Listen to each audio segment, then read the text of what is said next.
October 12, 1943, 27,000 feet above Regensburg, Germany, Major William Patterson, commanding the 5th Fighter Group, leveled his P-38 Lightning and scanned the sky ahead.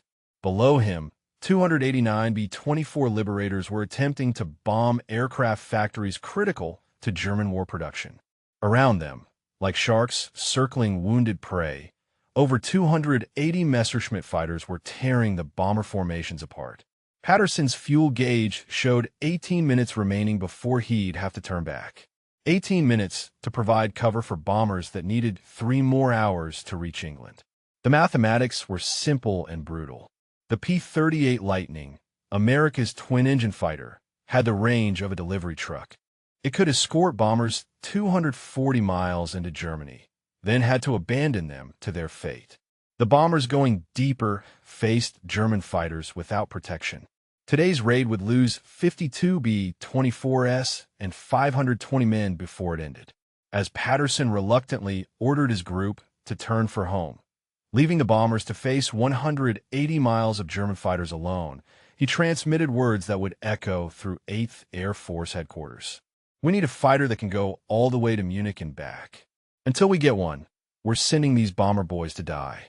What Major Patterson didn't know was that such a fighter already existed, not in some classified development program or top-secret facility, but sitting ignored in a hangar at Wright-Patterson Field, Ohio, an aircraft that Army Air Force's procurement had rejected as inadequate. A plane that official testing had declared inferior to existing American fighters. A machine that by all bureaucratic logic should have been canceled and forgotten.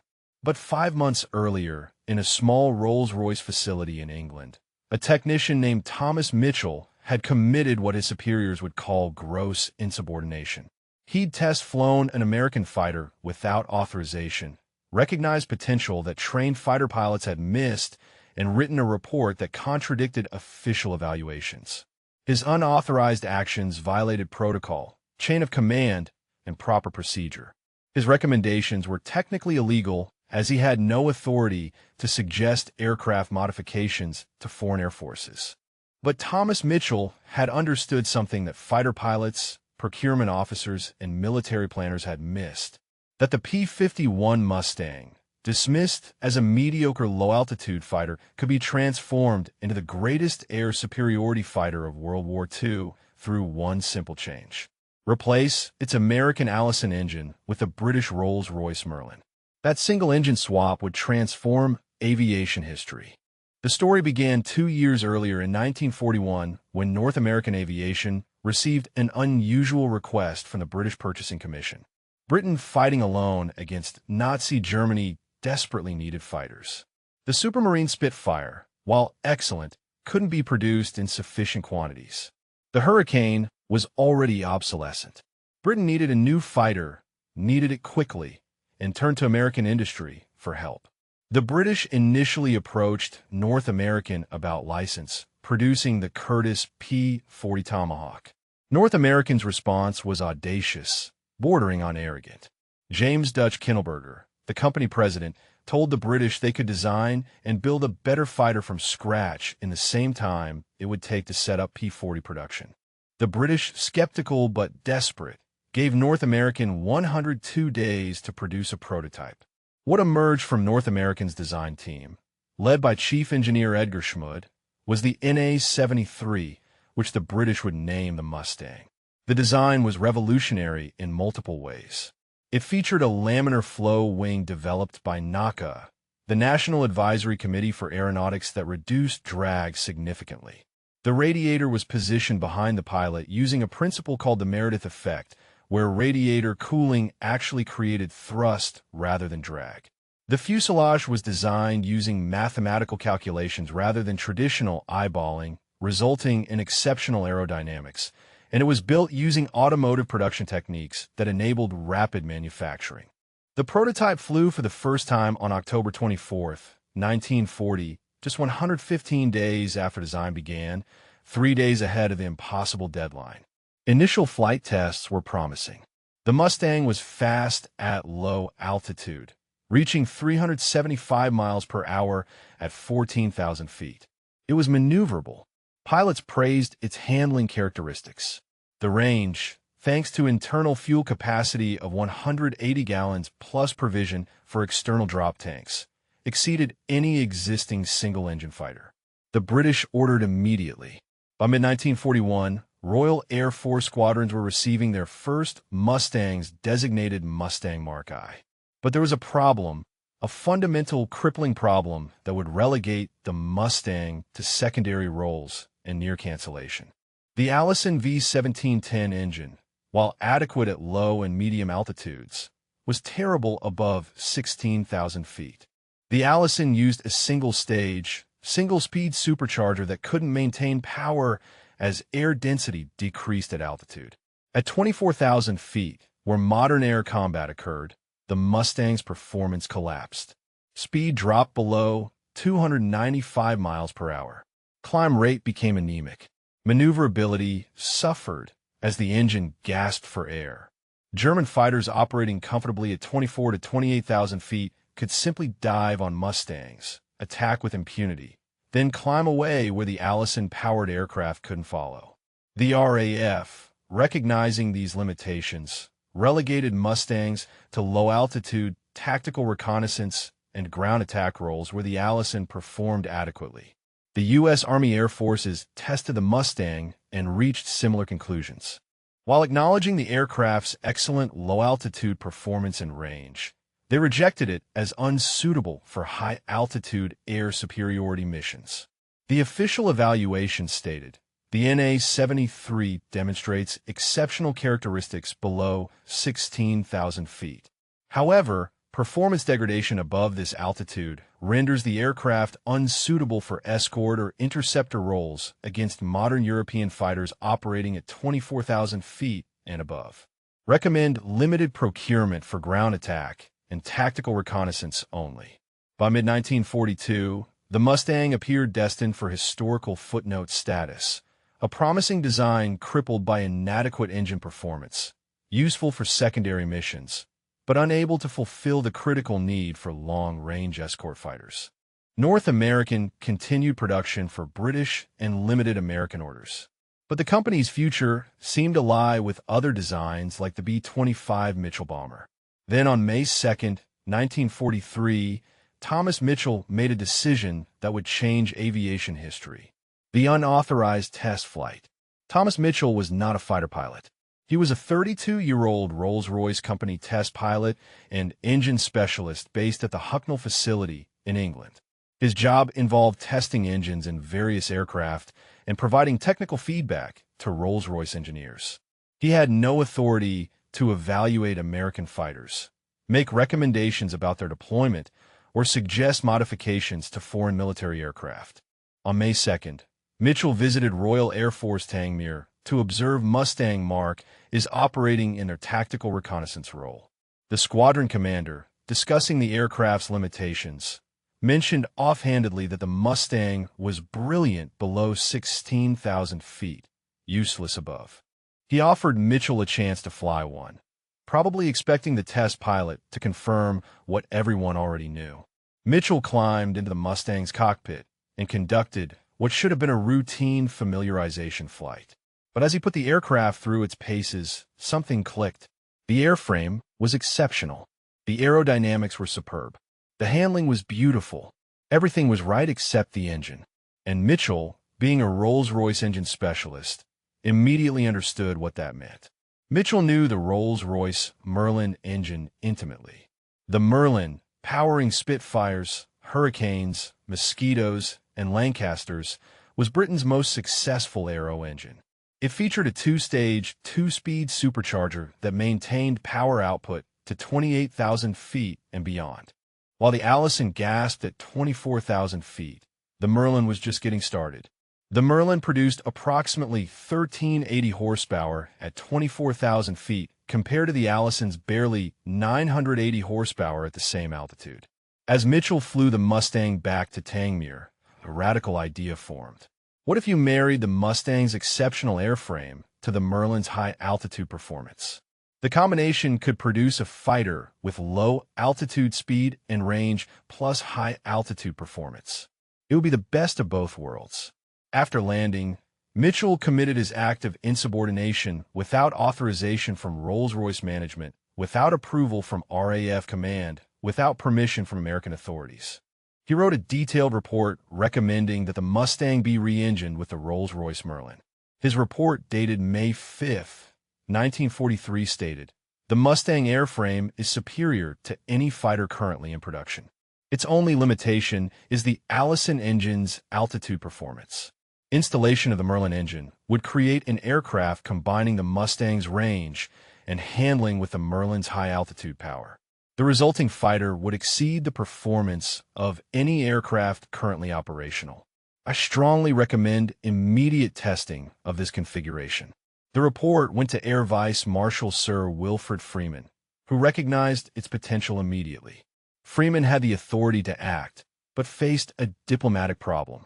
The Americans had tested the Mustang and rejected it, suggesting they'd made a mistake, risk offending allies, and Freeman had no jurisdiction over American aircraft procurement. But Freeman understood that winning the war mattered more than diplomatic niceties. He forwarded Mitchell's report to the Ministry of Aircraft Production with a note. "This may be the most important recommendation to cross my desk this year. We should pursue it regardless of diplomatic complications." What neither Mitchell nor Freeman knew was that across the Atlantic, Rolls-Royce American licensee, Packard Motor Company, had already begun exploring the same concept, and at Wright-Patterson Field, a handful of engineers had been quietly advocating for the Merlin-Mustang combination for months, only to be blocked by procurement bureaucracy. The idea of re-engineering the Mustang with a Merlin wasn't entirely new. Several engineers had suggested it informally, but official channels had rejected the concept for multiple reasons, each seemingly logical individually, but collectively disastrous. First, the Allison engine was American-made, while the Merlin was British. National pride and industrial policy favored American engines and American aircraft. Second, the Merlin was already in short supply for British aircraft production. Diverting Merlins to American fighters would reduce Spitfire and Lancaster production. Third, re-engineering an existing aircraft to accept a different engine required time and resources. Why modify a rejected design when existing fighters were available? Fourth, and most significantly, the procurement bureaucracy had already invested in other solutions. The P-38 Lightning and P-47 Thunderbolt were approved in production and deployed. The system had committed to these aircraft, suggesting a different solution implied the original decisions were wrong, something bureaucracies resist admitting. But by spring 1943, the bomber crisis was undeniable. The 8th Air Force was losing bombers at unsustainable rates on deep penetration raids into Germany. The P-38, with adequate range, suffered mechanical problems in European weather. The P-47, excellent in combat, lacked range. Neither could escort bombers to targets deep in Germany. The crisis demanded solutions, and Mitchell's report provided one. Air Vice Marshal Freeman contacted the U.S. Army Air Forces through official channels, suggesting that testing a Merlin-powered Mustang might prove valuable. The American response was lukewarm at best. A memo from Wright-Patterson Field dated May 24 stated, "The RAF suggestion regarding Merlin installation in the P-51 is noted. However, we have already committed to the P-38 and P-47 for escort duties. Modifying an aircraft already rejected as unsuitable for high-altitude work seems inefficient allocation of engineering resources." But Freeman had an ace to play. Rolls-Royce had already begun the conversion independently without American permission. Without official approval, Rolls-Royce engineers at Hucknall removed the Allison engine from Mustang Mark I serial number AL963 and began fitting a Merlin 65. This was the mechanical equivalent of Grand Theft aircraft. The Mustang belonged to the RAF purchased from America under Lend-Lease. Modifying it without consulting the manufacturer or the purchasing government violated every protocol. But Freeman had given tacit approval and Rolls-Royce proceeded. The conversion required significant engineering. The Merlin was larger than the Allison, requiring modifications to the engine mounts, cowling, and cooling system. The propeller had to be changed to accommodate different power characteristics. The fuel system needed modification. The project took 4 months with the modified aircraft designated Mustang Mark X, completing its first flight on October 11, 1943. The test pilot, Thomas Mitchell, climbed to 24,000 feet and opened the throttle. The results exceeded even his optimistic predictions. At 24,000 feet, the Merlin Mustang reached 425 miles per hour, 65 miles per hour faster than the Allison version at the same altitude. The climb rate was spectacular. Handling remained excellent, and the range, already impressive with the Allison, was unchanged. The Merlin consumed fuel at similar rates to the Allison, meaning the Mustang's exceptional range carried over to the high-altitude, capable version. Mitchell's flight test report dated October 13th stated simply, "The Merlin Mustang is the finest fighter aircraft I have ever flown at any altitude. Performance exceeds the Spitfire Mark IX above 19,000 feet, while maintaining range advantage of over 180%. This aircraft should be put into production immediately." Within days, RAF pilots were testing the Merlin Mustang and confirming Mitchell's assessment. Squadron leader Michael Robinson, a combat veteran with 14 kills, wrote, "I have flown Spitfires, Hurricanes, and Lightnings in combat.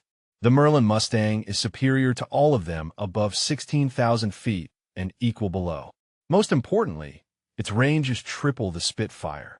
This is the bomber escort fighter we've been waiting for." The British test results couldn't be ignored. By November 1943, data from the Merlin Mustang was reaching American commanders who understood its implications. General Henry Hap Arnold, commanding the Army Air Forces, saw performance reports that exceeded any existing American fighter. Range of over 1,900 miles with drop tanks, speed of 435 miles per hour at 24,000 feet, service ceiling of 39,000 feet. These weren't projections. This was tested performance from a flying aircraft. Arnold's response was immediate. On November 10th, he sent a directive to North American Aviation: convert two P-51s to Merlin configuration immediately, conduct full performance testing, report results directly to my office. But North American was already ahead of him. While Rolls-Royce had been conducting its unauthorized conversion in England, North American engineers had been working with Packard, the American licensee, building Merlins under contract for British aircraft. Edgar Schmud, the Mustang's chief designer, had understood from the beginning that the Allison was a compromise. He designed the aircraft with sufficient internal volume to accommodate different engines, anticipating that improvements might be needed. When Packard approached North American in summer 1943 with samples of their Merlin production, Schmud immediately began design work on the conversion. The Packard Merlin V1650 built under license from Rolls-Royce was effectively identical to the British version but manufactured to American standards with American tooling. Packard was already producing thousands for export to Britain. Using Packard Merlins in American aircraft avoided the supply problem that had initially blocked the conversion. North American completed two prototype conversions designated NA-104 and NA-105 in November 1943. The company test pilot Robert Chilton flew the first American-built Merlin Mustang on November 28th. His report confirmed British results. The aircraft was exceptional at all altitudes with performance exceeding any American fighter in service or development. Wright-Patterson Field received the prototypes in early December for official testing. The engineers who'd previously rejected the Mustang as unsuitable now faced data they couldn't dismiss. At 24,000 feet, the Merlin Mustang was 38 miles per hour faster than the P-47 Thunderbolt and 53 miles per hour faster than the P-38 Lightning. It could outclimb both aircraft at all altitudes above 16,000 feet. And its range, even before considering drop tanks, was 820 miles compared to the P-47's 460 and the P-38's 510. The combat radius, the critical measure for escort missions, told the story most dramatically. The P-47 could escort bombers approximately 240 miles into Germany, enough to reach the Ruhr, but not Munich. The P-38 could reach 285 miles. The Merlin Mustang, designated P-51B, could reach 630 miles with internal fuel alone. And with two drop tanks carrying 72 gallons each, the combat radius extended to 780 miles. Munich was 520 miles from England. The P-51B could escort bombers all the way to Munich and back with fuel to spare for combat. General Arnold ordered immediate full-scale production on December 18, 1943. Every available P-51 airframe would receive the Merlin engine. Allison engine production would cease, and production would be expanded dramatically. North American's Inglewood, California plant would build P-51Bs. A new factory in Dallas, Texas would build an identical version designated P-51C. By spring 1944, production would exceed 380 aircraft monthly. The first P-51B Mustangs reached England in December 1943. Assigned to the 357th Fighter Group, the Pioneer Mustang Group. The pilots transitioning from P-38S were initially skeptical. The Mustang looked small compared to the twin-engine Lightning. It had only one engine versus the Lightning's two, and its 450 caliber machine gun seemed light compared to the P-38's cannon. But their first combat mission on December 3, 1943, escorting bombers to Amiens, France, changed their minds. The Mustangs climbed to 24,000 feet faster than the bombers they were escorting. They cruised at speeds that let them weave back and forth above the bomber formation without using excessive fuel.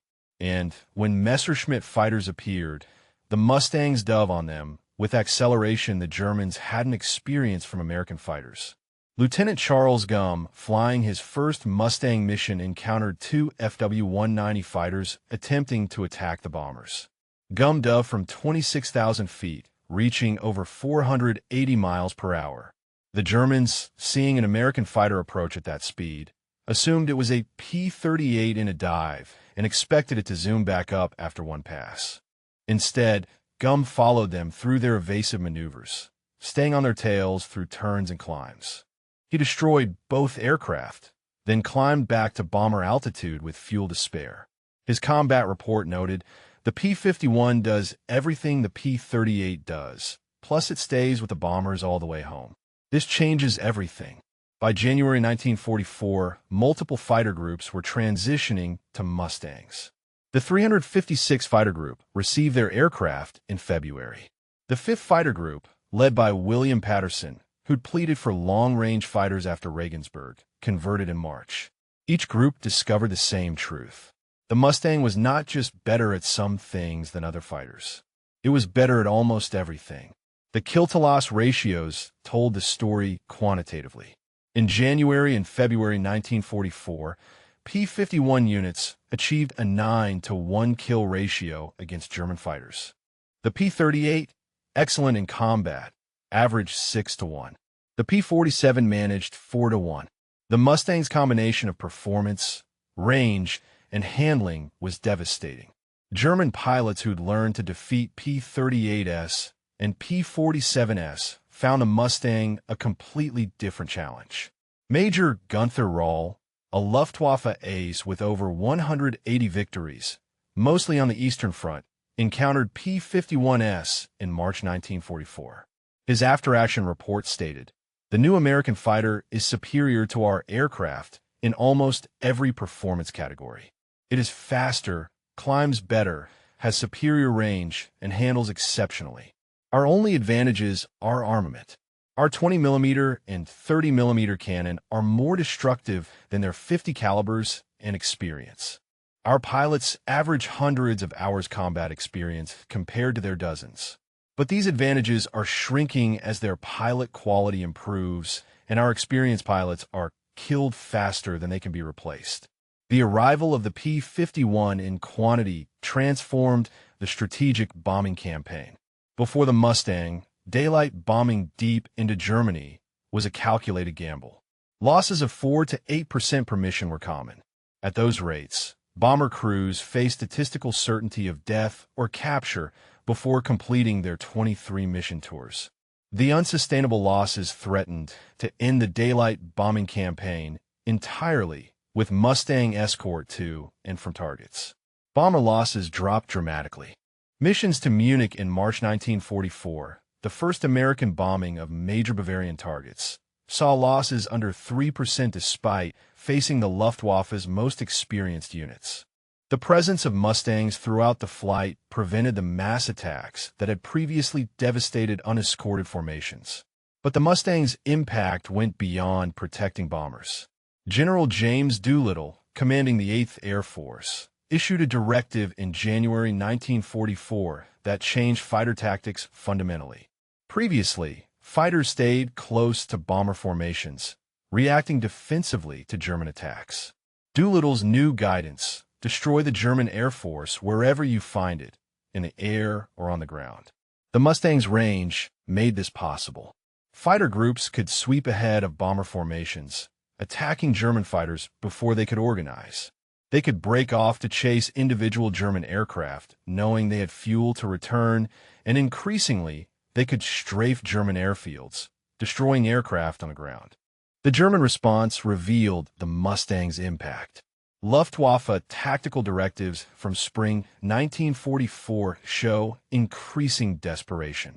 A directive dated March 26 stated, American fighters with very long range identified as P-51 Mustang are now accompanying bomber formations throughout their missions.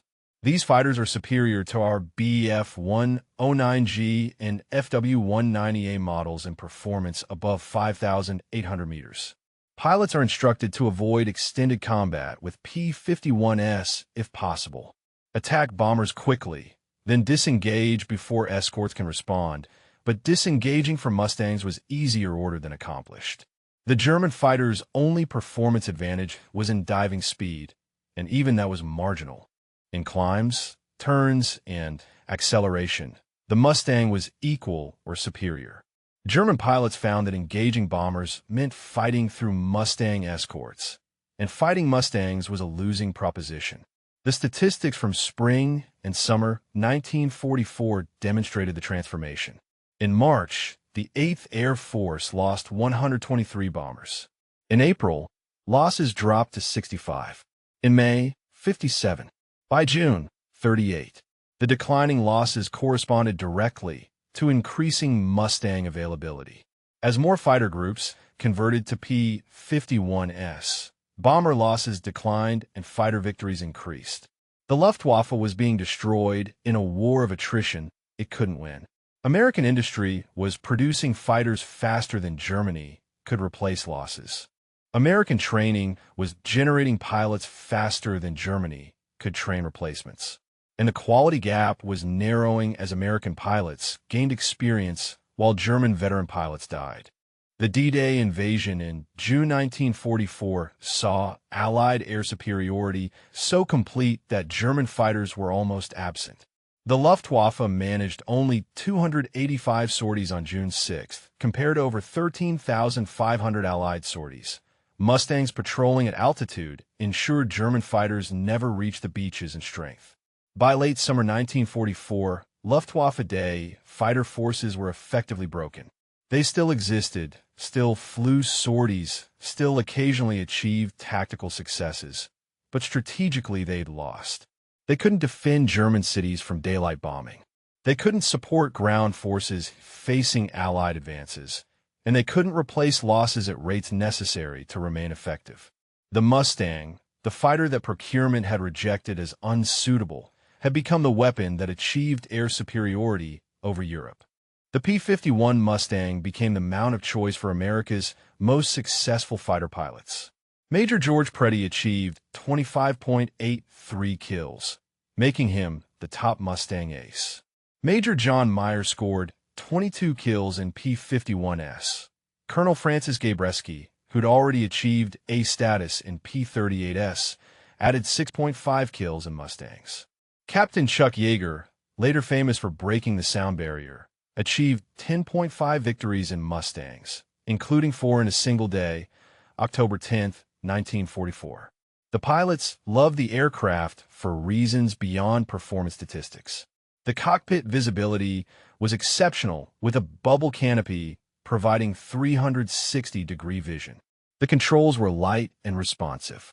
The aircraft was stable as a gun platform, but maneuverable in combat, and it was forgiving, tolerating pilot errors that would have killed them in less stable aircraft. Major George Preddy, in an interview weeks before his death in December 1944, described the Mustang's qualities. It does everything well. It's fast, climbs well, turns tight, has range for hours, but what makes it special is how it combines all these qualities. Other fighters might match it in one area, but the Mustang is competitive in every area. You can't trap a Mustang pilot if he's competent. He can always extend and escape if the fight turns bad, then come back when he has advantage. That versatility is what makes it deadly. The aircraft's reliability was another advantage rarely mentioned in performance comparisons. The Packard Merlin engine was robust and maintainable. The airframe was tough, bringing pilots home despite battle damage that would have destroyed other fighters.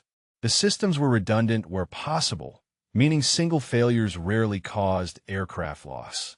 Captain Donald Lopez, who completed 68 missions in Mustangs, described returning from a mission with 62 flak holes in his aircraft, including damage to one aileron and the rudder. The plane flew like it was angry, but it flew. Any other fighter would have been uncontrollable with that damage. The Mustang just shrugged it off and brought me home. The P-51 Mustang continued serving long after World War II ended. It fought in Korea, where it excelled in ground attack roles. Many air forces worldwide used Mustangs through the 1950s and even 1960s. Several countries continued operating them into the 1980s for specialized roles. Today, over 140 Mustangs remain airworthy, thrilling air show crowds, and reminding new generations of aviation excellence. But the Mustang's true legacy lies in what it represented: successful integration of British and American technology, the importance of long-range escorts in strategic bombing, and most significantly, the power of innovation over bureaucracy. Thomas Mitchell's unauthorized test flight in May 1943 violated protocol and chain of command. His recommendation contradicted official evaluations. His actions could have ended his career if superiors had chosen to enforce regulations strictly. Instead, his technical insight and willingness to challenge conventional wisdom helped create the fighter that won air superiority over Europe. The story contains lessons that extend beyond aviation history. That sometimes the most important innovations come from unexpected sources. That bureaucratic rejection doesn't necessarily mean an idea lacks merit. That combining existing technologies in new ways can produce revolutionary results. And that one person willing to challenge the system can change history.